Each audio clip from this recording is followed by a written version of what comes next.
I'm going to come to my reckoning one of these days. Hopefully it's a little further down the road. And I'm going to meet my maker. And all right, Frankie boy, we miss you. We had a nice send-off for you. Had 50 people there. We could have had a lot more, but they only allowed 50 people. But just to let you know, everybody cared about you, and everybody loved you, Frankie.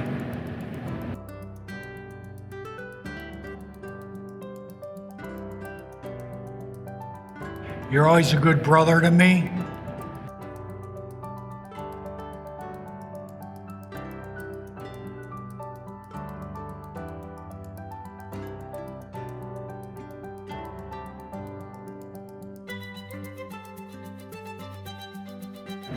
You made it so I could relax the rest of my life.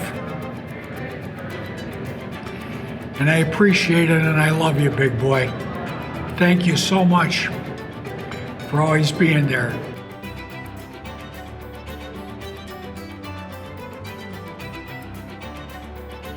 What is your name? My name's Art Kelly. And Art, how did you know Frank? I met Frank through an ex-client, Henry Hill, back maybe 10 years ago. Okay. And would you like to say a few words about Frank? I would. Frank and I started working together initially, and we actually became friends, I would say good friends. We talked on a regular basis. We did business together. I was in California, he was in California when we first met. We were doing shows in Las Vegas, a couple things in California, and then we moved him out from California to Vegas, where he started doing a lot of his tours, appearances, and such. Frank was Frank was Frank. He was a man's man. And I personally, with my friends and my buddies, I'm a touchy-feely guy. I would give my friends a hug and greet them, and the closer I got to Frank, I'd want to either hug him and he would say, come on, we're men, we don't do this. And towards the end, when he was getting sick, we would talk about God, we would talk about family, of course, and I would tell him, I'd always try to close at the end with, Frank, I love you. And Frank would say, oh, get the fuck out of here, we're men, we don't say that. I would keep doing it, okay? And the last text I ever got from Frank when he was sick, and I saw things getting a little worse, I closed with, Frank, I love you. And the last text I ever got from Frank, he asked, of course, how I was doing, how my oldest son Artie was doing, and if I could do him a favor, which of course I would. But he ended the text with, I love you, or love you, LOL. And at that point, I knew something was up, or the end was near. And unfortunately, I was right. But I love Frank, we all love Frank. We're here, he had a great turnout. There's about 50 of his friends, family, and associates here at a wonderful high-end steakhouse called Gibson's. Nothing but love, a lot of storytelling. Adam's here, of course, filming and doing little magic to lighten up the atmosphere for the family. But I'll never forget Frank. He's one of a kind. He's one of the last, if not the last, OGs out there. And we love you, Frank. I'm gonna miss you. Well, I met Frank in Las Vegas in my cigar lounge. He was just basically came on in and wanted a good little smoke. He asked for a Hemingway, a special Hemingway that a lot of cigar lounges did not have. But I had it, he came in, he enjoyed it, we became very good friends. And we became family. it's not very smart to be a criminal. It's rough. You're gonna go to jail. You may think it's glamorous because you see it in movies. Let me tell you something. There wasn't a day I woke up that I didn't have a migraine headache. Every day. I never realized what it was, but it was the pressure of committing crimes. It laid in my subconscious mind what I'd done. This is not the thing any young person wants to do. Take it from a guy that's been through the mills. Do yourself a favor. Go to school. You don't have to be a computer genius. You could go into electronics, carpentry. There's all kinds of professions out there. Don't be a professional thief.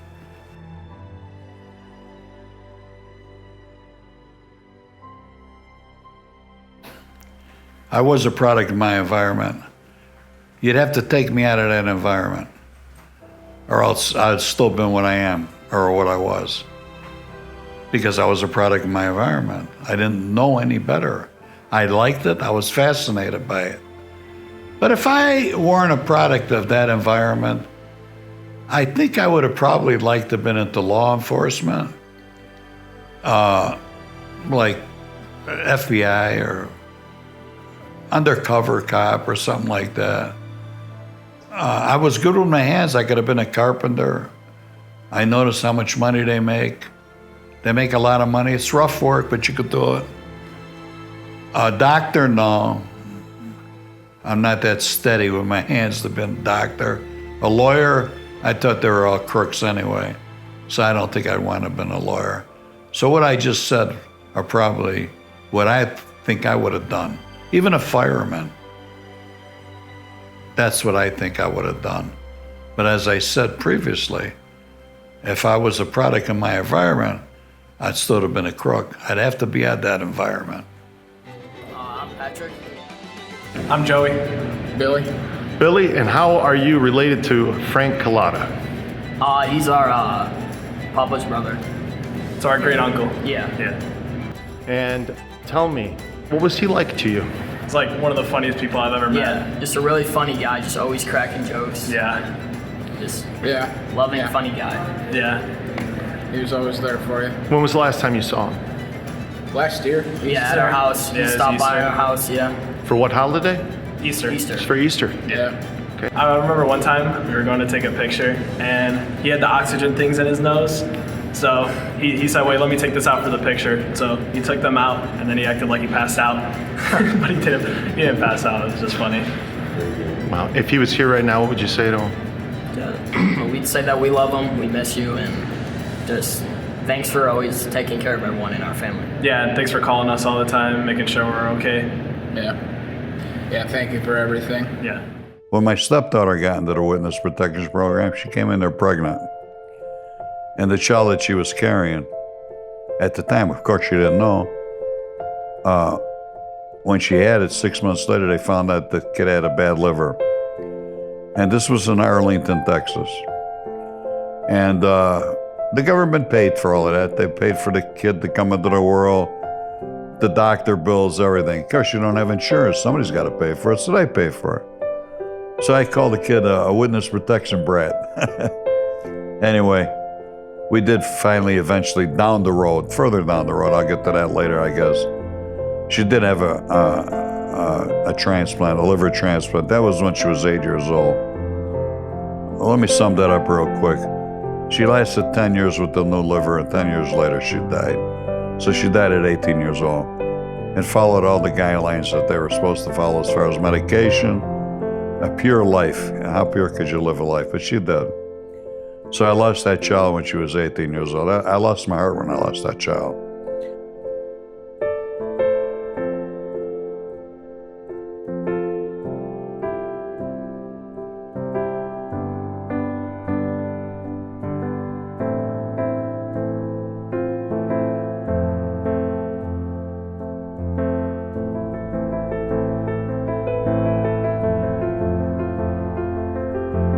Anyway, let's go to another subject. Let's try to liven it up a little bit. It worked out for Frank John Cullotta. Sure did. I tell you, I'm gifted. Sure. I'm not lying to you, Ellie. God watches me like a hawk. Yeah. Yeah, because I don't think I deserve half of the shit I'm getting. Yeah. You know, I was a violent man. But I'm not no more because I know what I've done wrong. Yeah. and I wouldn't do it again. Yeah. Some people get said, don't get scared. No, I got a conscience now. Yeah. You know what I mean? That shit bothers me now. Yeah. Well, I mean, And I keep up the sure- front. You know, I keep up the front. You got to keep up the front. Remember that. Frank would like me to be strong right now. I want to thank Frank for being a good father, friend, mentor towards me. I thank you, Frank, for mentoring me into the man that I am now. I thank you, and I respect your family, and I love them. And they opened their arms to me. I am a Cullotta, and I thank you for that. Goodbye, my friend. And today you brought a whole box of cigars with you. What type are they? Arturo Fuentes Hemingway Signature Series, which that was Frank's favorite cigar. And you handed out the cigars, one to I- everybody, and Frank would be proud of you for that. Yes, every friend, male friend that he had, and also his two nieces that he loved very much. And it's a send-off that I think Frank would have loved for him to do personally, and I completed that for him. And I'm honored to do that. Thank you, Louis. Thank you. I'm Andrea. I'm Frank's niece. And Manny Hadjikristodulu, nephew of Uncle Frank. Uncle Frankie was the best. He called me all the time. He checked on me, made sure I was okay. I went through a rough part of my life, and he was there for me when I needed him the most, and I'll never forget that. And most of you don't know this about him, but he was a sincere family man, and family came first. And he was a great guy, and he worked with us very much. He loved going home. And if he was here, what would you say to him? I love you, and I miss you, and I'm sorry you never made it to Chicago. Manny, how did you meet Frank? Well, Uncle Frank and I had a strong bond. In 2008, I had an opportunity to be in Las Vegas, and right away, Uncle Frank wanted to team up for dinner. Good conversation, and he showed us around Las Vegas, which is a big to do. I haven't been in Las Vegas since 1999 until 2018. And Uncle Frank met with us, took us around a tour, and also bring us back to the hotel safe and sound. I also had an opportunity in 2019 here in Chicago for Uncle Frank to come back and team up with us on Easter, which it was a big deal, and we were very honored to have him here. Unfortunately, in 2020, we did not have the opportunity, but long story short, very respectful, very honorable to his long distance from a Billy, Joey, Patrick perspective, and that goes a long way with me, and I respect him a lot, and I miss him a lot. And if he was here right now, what would you say to him? And I would say is, thank you for looking over us.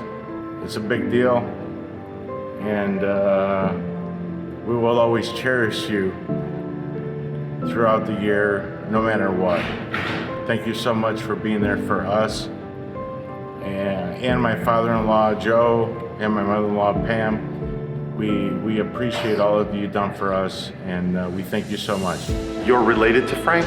Yeah, I'm his niece, and he was my godfather. He was your godfather. And tell me a little bit about Frank, and tell me a little bit about maybe what he was like as a godfather, an uncle. So, thanks, Adam, for asking that question, because I think that a lot of people know my Uncle Frank based upon his public persona and what his life was like, and how he's portrayed it on YouTube and through his books and everything that people have had the opportunity to get to know. But what they don't know about him is that he really was a great uncle, and our family knew him as, he was my uncle. So me and my sister were very fortunate to have him as an uncle, and so were my cousins, which were my Aunt Jeannie's kids. Uncle Frank,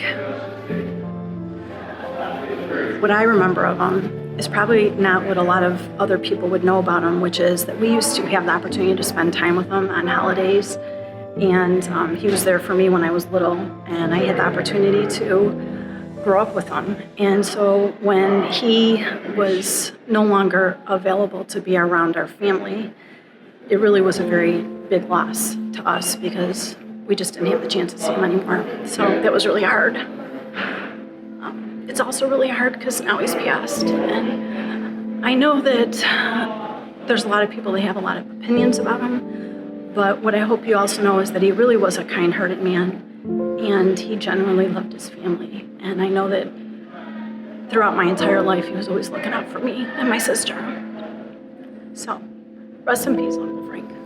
Was it you or your sister when he was in the witness protection program in Mississippi and he sent a picture to your brother? Was that you that looked at it and found the phone book?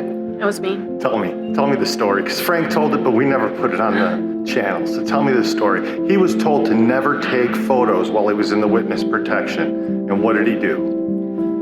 So, actually, I have a couple stories for you. Okay. Okay, so one story is the one that you just mentioned, but so I was in high school when everything happened, and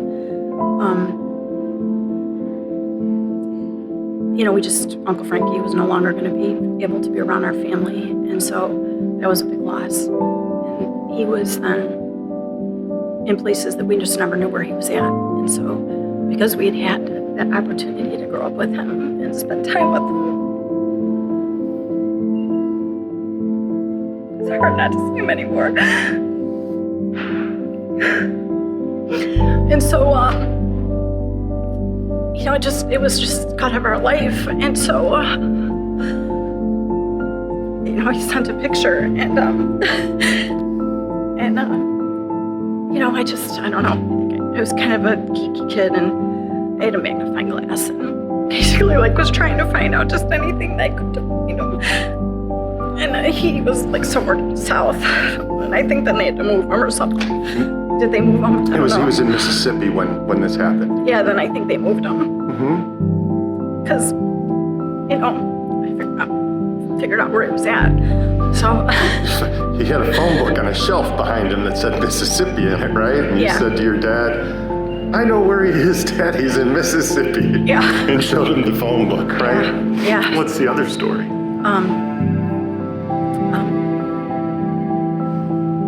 Then I don't think we saw any pictures of him after that. So, when I was little, Uncle Frankie was away, and he would be away at what they called it college, but he wasn't really in college. He was actually at Statesville, I think, at that time.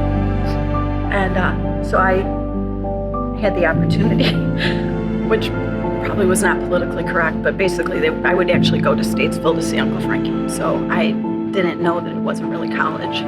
But I think that Uncle Frankie and the fact that everything that he went through was kind of instrumental in how he impacted our lives. And so I had the chance to see him there. And what would you say to him right now if he was here? That I loved him. And I really appreciated him. And he really cared for my sister, Andrea. And I don't know if you had a chance to talk to her, but he really loved my sister so much. And he cared very much for all of us. And he was a good man. And I hope that people recognize that he was sorry for the things that he did. And hopefully they've forgiven him. And I know that forgiveness is really hard. But I think that part of the reason why he ultimately did the channel was, in a lot of ways, Uncle Frankie was really about the truth. He really would just always want to make sure that people kind of understood what the truth was, and he always accepted responsibility for what he did. And he didn't try to make excuses for it, and he kind of held that same standard for us.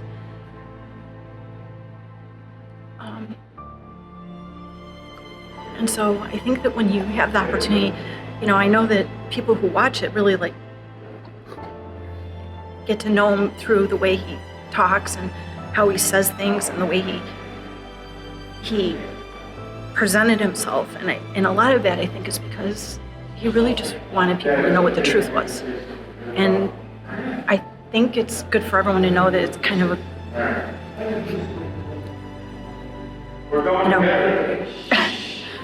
that's my family. They're kind of loud. It was about the truth. We miss you, Uncle Frankie. We love you. Want you to know that we thank you for being in our life, and I know that you're in a better place.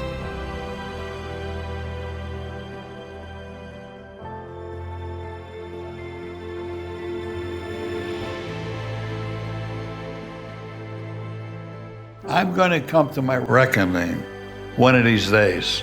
Hopefully it's a little further down the road. And I'm going to meet my maker. And he's going to understand, I think he will, at least I hope he does, that everything I'd done in the past, I'm sorry for. And I'm hoping that he gets me a job where he lives. If he don't, I guess I'll have to put up with all them thugs that I grew up with, and I'm not looking forward to that. But I hope he gives me the opportunity to go with him. That's it.